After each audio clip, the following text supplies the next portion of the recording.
Yes, welcome everyone. आज के संध्या स्वाध्याय में हम सभी भगवत गीता के आगे के श्लोकों को देख रहे हैं और इसमें मैं आप सभी का स्वागत करती हूँ। भगवान श्री कृष्ण के द्वारा स्वाध्याय में इस हम सभी भगवत गीता के आगे के श्लोकों को देख रहे हैं और इसमें मैं आप सभी का स्वागत करती हूँ। भगवान श्री कृष्ण के द्वारा स्वाध्याय में इस सभी भगवत गीता के आगे के श्लोकों को देख रहे हैं और इसमें आप सभी को स्वागत करती हूँ। भगवान श्री कृष्ण के द्वारा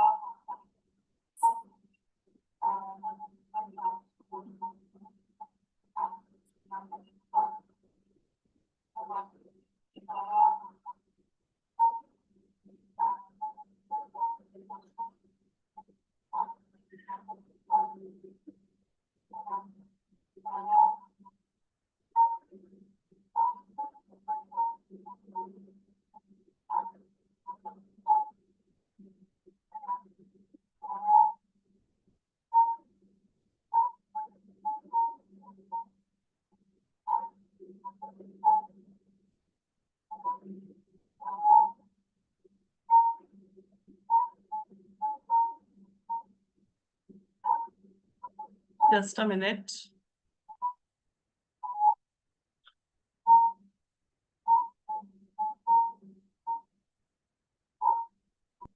Just a minute.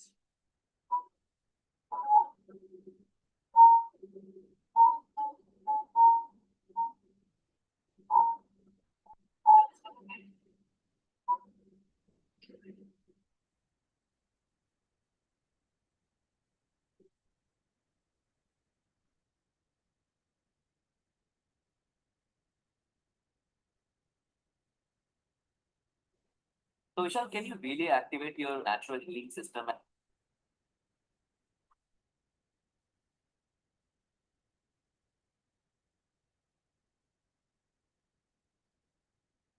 I will start again.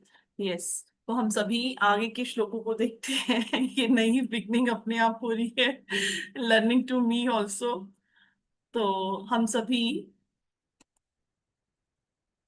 Share करती हूँ मैं आगे के श्लोक। तो हम सभी ओम के साथ इसको आरंभ करते हैं। अथ श्री द्वितीय अध्याय गीता आरंभ। यस, सभी अपनी गीता को खोल लें और ध्यान पूर्वक इसको सुने। नासतो विद्यते भावो नाभावो विद्यते सतः उभयोरपि दृष्टोऽन्तस्त्वनयोस्तत्त्वदर्शिभिः अविनाशि तु तद्विद्धि येन सर्वमिदं ततं विनाशमव्ययस्यास्य न कश्चित् कर्तुमर्हति अन्तवन्तैमे देहा नित्यस्योक्ता शरीरिणः अनाशिनो प्रमेयस्य तस्माद्युध्यस्व भारत य एनं वेत्ति हन्तारं यश्चैनं मन्यते हतम् उभौ तौ न विजानीतो नायं हन्ति न हन्यते न जायते म्रियते वा कदाचिन् नायं भूत्वा भविता वा न भूयः अजो नित्यः शाश्वतोऽयं पुराणो न हन्यते हन्यमाने शरीरे वेदाविनाशिनं नित्यं य एनमजमव्ययम् कथं स पुरुषः पार्थ कङ्घातयति हन्तिकम्।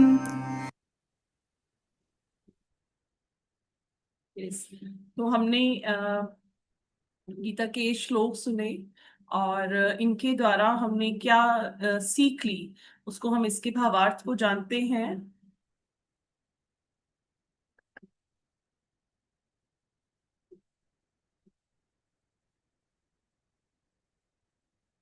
श्लोक 16 से द्वितीय अध्याय के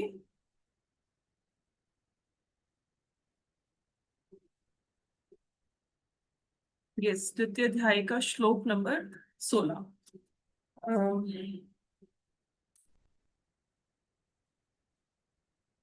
शिवानंद जी कहते हैं कि असत का अस्तित्व नहीं है।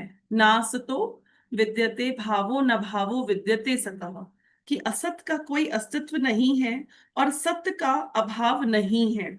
दोनों की वास्तविकता तत्वदर्शियों ज्ञानियों द्वारा देखी गई है। इसकी व्याख्या करते हुए वो कहते हैं कि ये जो जगत है या ये जो आत्मा है उसके विषय में हमें ज्ञान दे रहे हैं कि यह अपरिवर्तनशील है। एक रस आत्मा नित्य वर्तमान है। सार रूप में सत्य केवल यही है। नाम रूप का यह क्षणिक जगत नित्य परिवर्तनशील है, अतः असत्य है। जीवन मुक्त इस संसार रूप मृग मारीचिका और आत्मा की शाश्वत सत्ता के प्रति सदा जागरूक रहता है। अपने ज्ञान चक्षुओं से वह आत्मा का प्रत्यक्ष ज्ञान करता है। रज्जु रूपी सत्य का ज्ञान होने पर रज्जु में सर्प की भांति यह संसार उसके लिए विलुप्त हो जाता है। सब नाम रूपों में अब वह अंतर्निहित सार तत्व का दर्शन करता है, अर्थात अस्ति भाति प्रिय अथवा सत चित आनंद सच्चिनानंद को ही सर्वत्र देखता है। इसलिए उसे तत्वदर्शी अथवा सत्य का ज्ञाता कहा जाता है। परिवर्तनशील पदार्थ अनित्य है और सदा समरस नित्य है। यह हमारा श्लोक भगवान श्री कृष्ण के द्वारा बताया जा रहा है अर्जुन को कि यह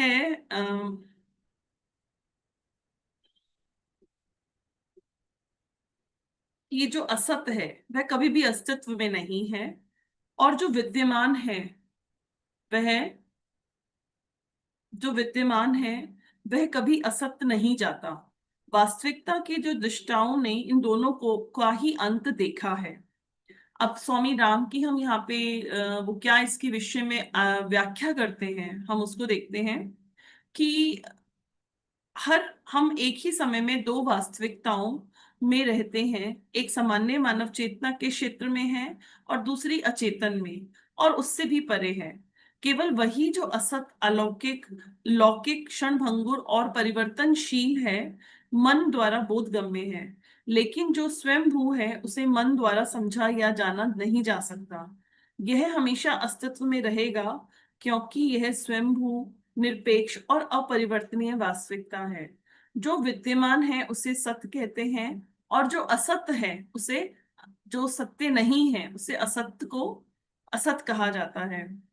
तो ये जो वास्तविकता है और अवास्तविक है ये क्या है ये?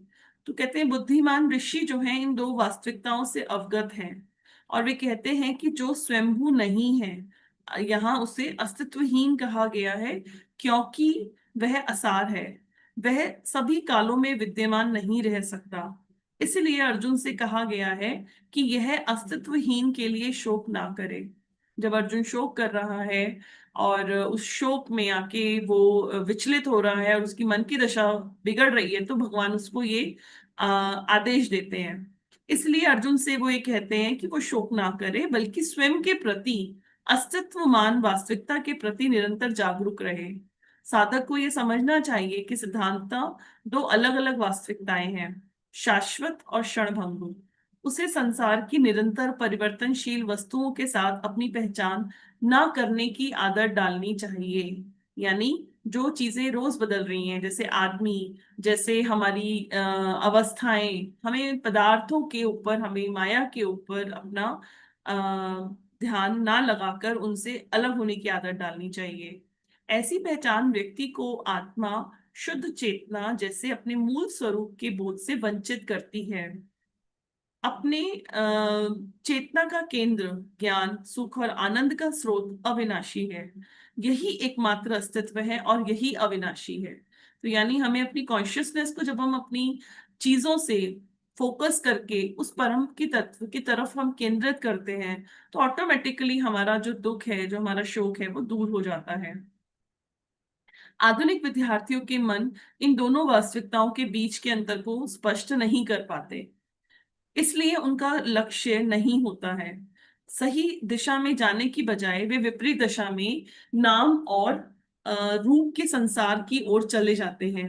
सुखी होने की बजाय वे भ्रमित हो जाते हैं और दुख भोगते हैं। जब तक किसी को अपने गंतव्य का गहन ज्ञान ना हो, तब तक उस मार्ग पर चलना समय की बर्बादी है। लेकिन यदि कोई अनुशासन का अभ्यास करके स्वयं को तैयार करता है और साथ ही जीवन के अंतिम लक्ष्य का व्यापक ज्ञान रखता है, तो वह सकारात्मक संकेतों और लक्षणों का अनुसरण करके अपने गंतव्य तक पहुंच ही जाता है। यानी सच की राह पे हमें चलना है तो हमें सकारात्मक संकेत भी मिलते हैं और हमें उन लक्षणों को अपने जीवन में उतारते जाना है। अब हम आगे का श्लोक देखते हैं। इस श्लोक में श्लोक 17 में वे कह रहे हैं कि अविनाशी तू तुदिद है। Just a minute.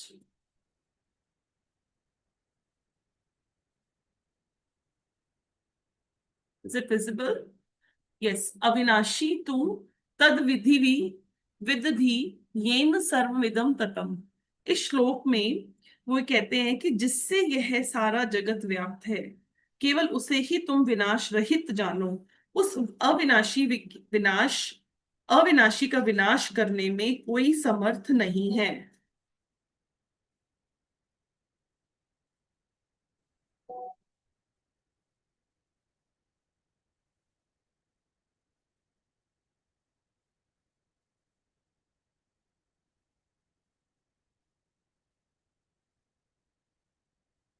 यानी मीटिंग इज ऑन ना, आवाज आ रही है? यस। तो वे कहते हैं कि ब्रह्मन और आत्मन, ब्रह्मन या आत्मन, यहाँ पर उनके बारे में बताया गया है कि वो आकाश की भांति सर्वत्र सभी पदार्थों में व्याप्त है। यानी कि वो जो परमात्मा है उसकी बात की जा रही है। वो जो आत्मन है वो सभी में व्याप्त है। पात्र को यदि तोड़ दिया जाए तो उसके भीतर अथवा बाहर के आकाश का विनाश करना असंभव है। इसी भांति सभी पदार्थ अथवा शरीर नष्ट भी हो जाएं, तब भी उनमें व्याप्त ब्रह्मन और आत्मन को नष्ट नहीं किया जा सकता। यह जीवन सत्य है, सत्य।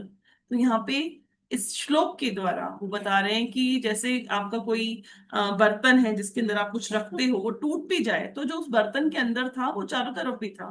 तो ऐसे ही हमारी मानव देह चली भी जाए तो हमारे अंदर जो है वो चारों तरफ है, तो वो उसके साथ एक हो जाता है। और यही जीवन का सबसे बड़ा सत्य है।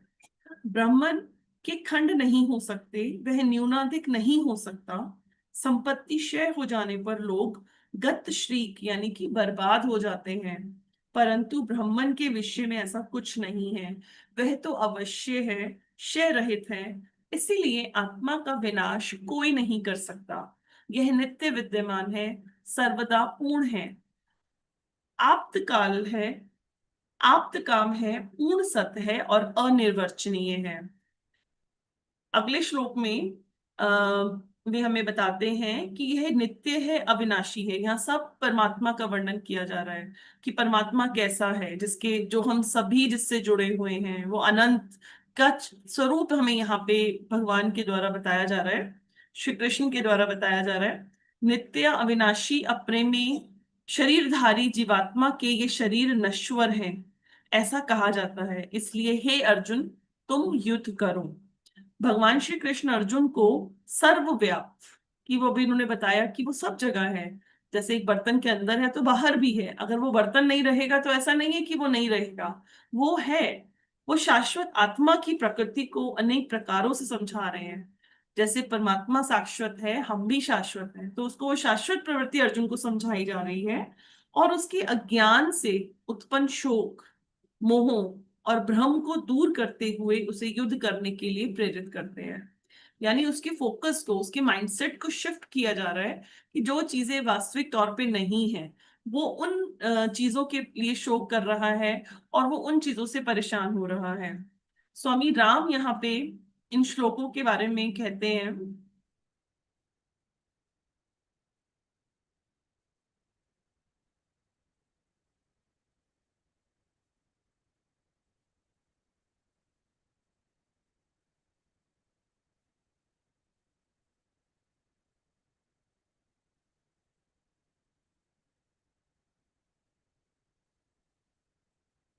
श्री कृष्ण अर्जुन को आत्मा के अपरिवर्तनीय स्वरूप और शरीर और बाह्य जगत की क्षणिक और नाशवान प्रकृति के बारे में सिखा रहे हैं। मतलब आत्मा क्या है और शरीर क्या है, इसके बारे में उनको ज्ञान दिया जा रहा है।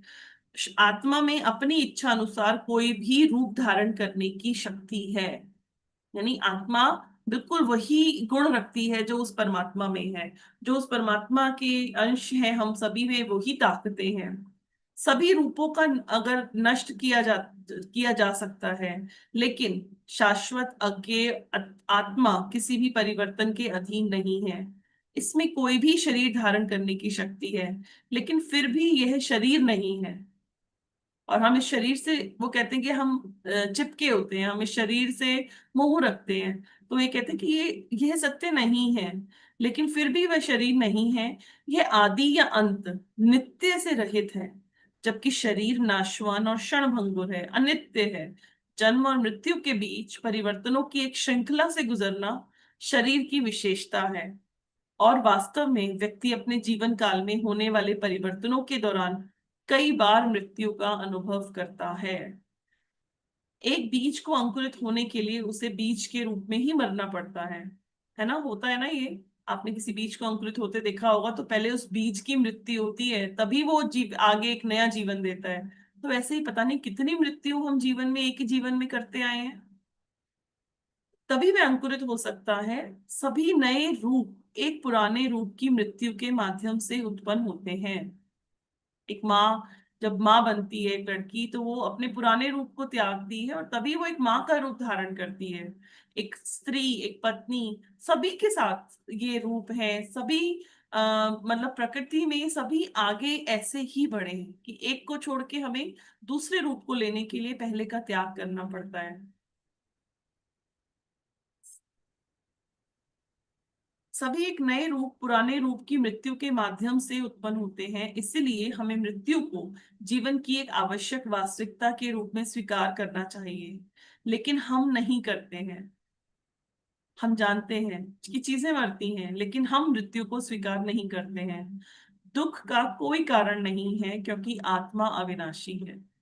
हम जो है, अर्जुन शोक कर रहा है, अर्जुन को दुख हो रहा है, वही दुख हम सबको भी होता है कि हम उस सत्य को भूल जाते हैं जो वास्तविक है, और इस शरीर के द्वारा इस भौतिक जगत को सत्य मान लेते हैं। अर्जुन एक सबसे शक्तिशाली और कुशल योद्धा है, और वह सर्वोच्च कर्तव्य को जानना चाहता है, जिससे पहले वो पूरा करने की आवश्यकता है उसे। वो कहता है कि मुझे युद्ध करना चाहिए या नहीं, क्या मुझे अपने कर्तव्यों का पालन करते रहना चाहिए या त्याग के मार्ग पर चलना चाहिए। यही अर्जुन का द्वंद्व है। और यही द्वंद्व हर किसी के जीवन में होता है, टू बी और not to be. It is $1 million question, हम सभी के साथ है। शेक्सपियर में भी, जो इतना बड़ा उन्होंने अपने ग्रंथ में लिखा कि करूं कि ना करूं, हम इसी द्वंद्व में जीवन भर उलझे रहते हैं। वे कहते हैं कि श्री कृष्ण अर्जुन को उसके अज्ञान, आत्मदया, निराशा और आसक्ति से उत्पन्न बंधन से मुक्त करते हैं। वे अर्जुन को यह बोध कराते हैं कि युद्ध करना उसका कर्तव्य है, ना कि जीवन की वास्तविकता से पलायन करके वनवास में चले जाना। त्याग के मार्ग पर भी व्यक्ति को इस बात को लेकर भ्रम के क्षण नजर आते हैं कि सर्वोच्च प्राथमिकता क्या है। व्यक्ति अगर सब चीजों को त्याग भी कर देता है, संन्यास भी ले लेता है, तब भी उसको नहीं पता चलता है, उसके जीवन में भ्रम रहता है कि उसे लगता है कि अब तो खाली वो भ्रम के साथ है, लेकिन वो फिर भी एक भ्रम में रहता है कि वो सर्वोच्च प्राथमिकता उसके जीवन की क्या है।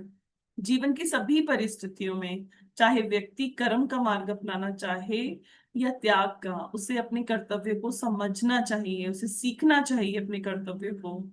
इस श्लोक का अध्ययन करने के बाद जो मूर्ख हैं या जो दुष्ट लोग हैं, वो क्या निष्कर्ष निकालेंगे कि हत्या करना एक उचित कार्य है, यानी कि सामने वालों को मार डालना चाहिए, हम, क्योंकि मैं यहाँ पे धर्म की रक्षा कर रहा हूँ। लेकिन ऐसा निष्कर्ष शिक्षा की गहराई और उसके अनुप्रयोग के तरीकों की समझ की कमी को दर्शाता है। अर्जुन की स्थिति उस व्यक्ति से बिल्कुल भिन्न है जो हिंसक भावनाओं के वशीभूत है और इस प्रकार शास्त्रों की सहायता से अपने कर्तव्य को उचित ठहराना चाहता है। भगवत गीता में हिंसा का कोई विशेष उल्लेख नहीं है। भगवत गीता यह नहीं कहती कि किसी ऐसे व्यक्ति को मारो जिसे तुम नापसंद करते हो, बल्कि यह सिखाती है कि अपने कर्तव्यों का पालन करते हुए मरने से नहीं डरना चाहिए। तो do what is your duty. अपनी ड्यूटी के लिए आप कुछ भी कर सकते हो। जब एक डॉक्टर अपने सर्जिकल चाकू का इस्तेमाल करता है तो उसका इरादा मारने का नहीं होता। वह बस उस फोड़े को निकालना चाहता है जिससे उसका मरीज पूरे जीवन भर अस्त व्यस्त रहता है, उसको वो नष्ट नष्ट करता है। इसलिए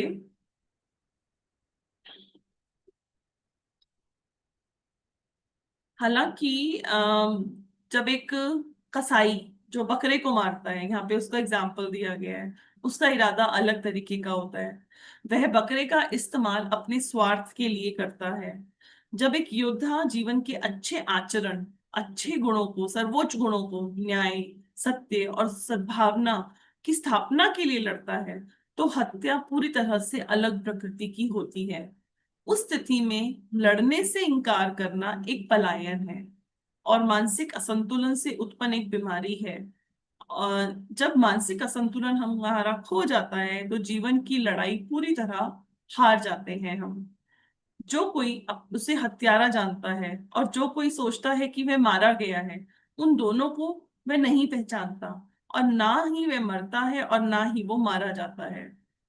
तो ये हमने इस श्लोक के द्वारा देखा। न जायते म्रियते वा कदाचि त्रायं भूत्वा भविता वा न भूयः अजो नित्यः शाश्वतोयम पुराणो न हन्यते हन्यमाने शरीरे। यानी जन्म मरण से रहित यह आत्मा ना तो कभी जन्म लेता है और ना ही कभी मरता है। इट्स अ वेरी इंपॉर्टेंट श्लोक, वेरी इंपॉर्टेंट वर्स इन भगवत गीता, जो भगवान कृष्ण के द्वारा बताया गया है कि आत्मा ना जन्म लेती है ना वो मरती है। ऐसा कभी नहीं हुआ कि एक बार उत्पन्न होकर उसका पुनः अस्तित्व नहीं होगा। वह अजन्मा है, अनादि है, सनातन और पुरातन है। शरीर के मारे जाने पर आत्मा नहीं मरता। यह आत्मा जन्म, भाव, विकास, परिवर्तन, क्षय और मृत्यु, इन छह भाव विकारों से शून्य है। अखंड होने के बाद किसी परिमाण में लघु नहीं होता। ना ये बढ़ता है, ना ये घटता है, ये सदा सम रहता है। जन्म मृत्यु तो भौतिक शरीर के ही गुण है।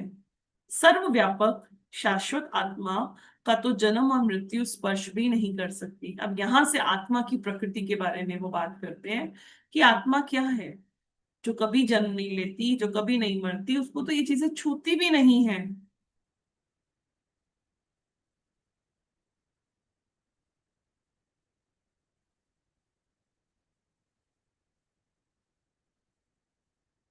इसके बाद भी कहते हैं कि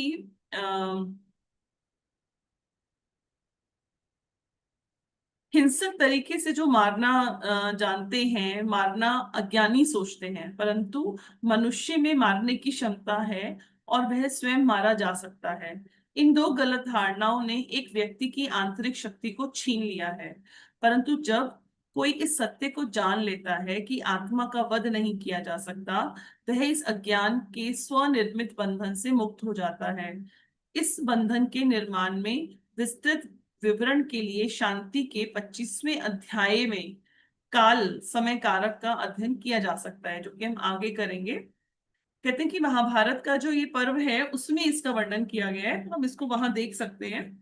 अम, महाभारत के अंदर 25वें अध्याय में शांति पर्व जो दिया है, वहां पे इसके बारे में डिटेल में बताया गया है।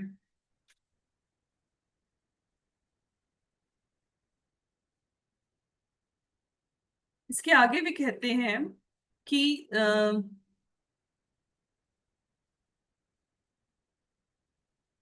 जो टाइम फैक्टर है वो मनुष्य का, एक मनुष्य मन का एक प्राइम कंडीशनर है।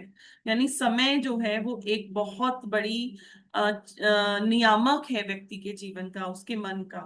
साधक का कार्य स्वयं को बंधन से मुक्त और करना और कालातीत अवस्था को प्राप्त करना है, जहाँ वहां जहाँ ना भय है, ना मृत्यु है, ना बंधन है। इसलिए वे आगे कहते हैं कि यह अनुभव तभी संभव है जब कोई व्यक्ति उन आंतरिक विधियों का व्यवस्थित रूप से अभ्यास करे जो उसे स्रोत तक ले जाती हैं, कि वो जो स्रोत तक ले जाती हैं अर्थात उसे परमात्मा से एक करती हैं। तो वो सभी विधियां आंतरिक हैं, कोई भी बाह्य विधि नहीं है। यह अनुभव तभी संभव है जब कोई व्यक्ति उन आंतरिक विधियों को व्यवस्थित रूप से अभ्यास करे जो उसे स्रोत तक ले जाती हैं, ना कि बाह्य जगत की ओर जाकर बिखर जाने की।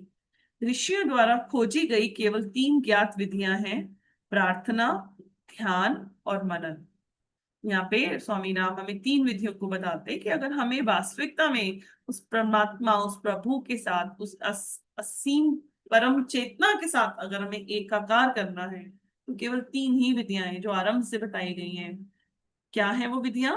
प्रार्थना, हमें प्रेयर्स करनी चाहिए, हमें ध्यान करना चाहिए और मनन करना चाहिए।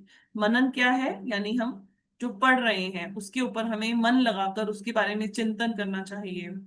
एक और विधि है, वह है साक्षात्कार।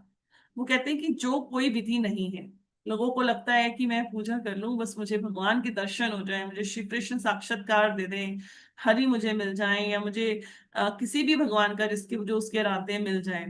कहते हैं कि ये कोई विधि नहीं है, क्योंकि यह कृपा से प्राप्त होती है। ज्ञान की कोई भी बाह्य लिपि व्यक्ति को जागरूकता के उस स्रोत तक नहीं ले जा सकती जहां अपरिमेय अनंत ज्ञान विद्यमान है। उस अनंत ज्ञान को प्राप्त करने के बाद व्यक्ति ये समझ जाता है कि परम सत्ता या परम सत्य कभी नष्ट नहीं होता, चाहे वह अपने भौतिक, मानसिक जीवन में कितनी भी मृत्यु का अनुभव करे। 20वें और 21वें श्लोकों में जो मूलतः कठोर उपनिषद में भी पाए जाते हैं, यही वाला जो हमने मृत्यु के बारे में पढ़ा कि मृत्यु कैसे होती है और क्या होती है, यह कठोपनिषद में भी ये श्लोक है। ऐसे कैसे ही है? क्योंकि हमें मालूम है कि वेदों से उपनिषद आए और उपनिषदों को ही गीता के अंदर गाया गया। यह शिक्षा दी गई है कि आत्मा ना कभी जन्म लेती है ना कभी मरती है। हालांकि ऐसा प्रतीत होता है कि वह जन्म लेती है और मरती है। जो शाश्वत है वह सदैव विद्यमान रहता है, इसलिए उसका जन्म नहीं हो सकता। वह प्राचीन है, किंतु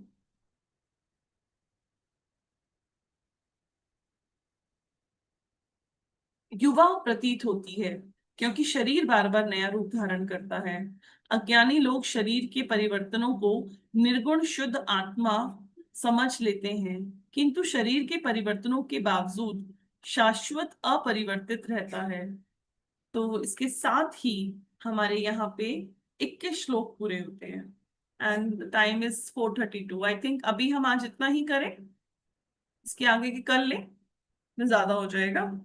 तो आप सभी को गीता के यहाँ तक के ज्ञान के लिए, जहाँ भगवान श्री कृष्ण के द्वारा आत्मा का ज्ञान दिया गया, उसके लिए आप सभी 2 मिनट आंखें बंद करके इस ज्ञान को अपने भीतर आत्मसात करें कि उन्होंने जो ज्ञान दिया, इस सारे ज्ञान को हम अपने भीतर अपनी आंतरिक चेतना में लेके जाते हैं। हम सभी 2 मिनट आंखें बंद करके बैठेंगे और भीतर तक उस ज्ञान को लेकर जाएंगे। हम धन्यवाद करते हैं इस ज्ञान के लिए वेद व्यास जी का, भगवान श्री कृष्ण का, और हमारे वे सभी देवीगण, देवी देवतागण, हमारे सभी मास्टर्स, सभी एंजल्स, सभी गाइड्स जो हमें हेल्प कर रहे हैं इस कार्य के लिए। हम अपने हृदय से उनका आभार प्रकट करते हैं।